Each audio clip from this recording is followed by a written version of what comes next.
मोहम्मद बिन Qasem सिंधचा सेनापती नेमला गेला. त्यावेळी तो फक्त 17 वर्षांचा होता. पण तो उत्साही होता, धाडशी होता. याच्यापूर्वी इराण म्हणजे फारसचं प्रशासन त्यानं चालवलेलं होतं लहान वयातसुद्धा. आणि तुम्हाला आश्चर्य वाटेल की एवढ्या लहान वयामध्ये त्याचं लग्न झालेलं होतं. हज्जाजची मुलगीच त्याला दिलेली होती, झैनब तिचं नाव. 2 मुलं झालेली होती त्याला भारतामध्ये निघण्याच्या पूर्वी. ते पुढे ती मुलंही प्रशासनामध्ये आली नंतर. तर काय होतं की एवढ्या ह्या तरुण आणि अननुभवी अशा माणसाला एवढं मोठं सेनापतीपद द्यायचं, याला विरोध झाला. खलिफाची इच्छा नव्हती. अनेक काबिल सेनापती असताना हज्जाजनी त्याची नेमणूक केली. विरोध होणं स्वाभाविक होतं. पण हज्जाजला आपला अत्यंत विश्वासू माणूस नेमायचा होता. ह्याच्या पाठीमागे त्याचे दोन उद्देश होते.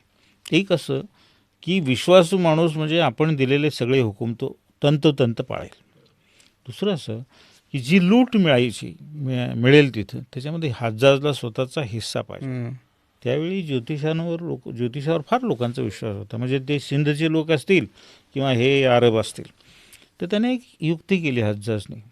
कुफामधला एक नामांकित ज्योतिषी बघितला. त्याच्याकडून भविष्य वधवून घेतलं की इमामुद्दीन मोहम्मद बिन कासिमला जर पाठवलं तरच सिंधचा विजय मिळेल, अन्यथा तो मिळणार नाही. आणि तो रेप्युटेड ज्योतिषी असल्यामुळं लोकांचा त्याच्यावर विश्वास बसला आणि लोकांनी आपला विरोध मागे घेतला आणि हज्जाजनी त्याला सेनापती म्हणून नेमलं. आणि हा अशा प्रकारे मोहम्मद बिन कासिम हा सेनापती म्हणून इकडे आला.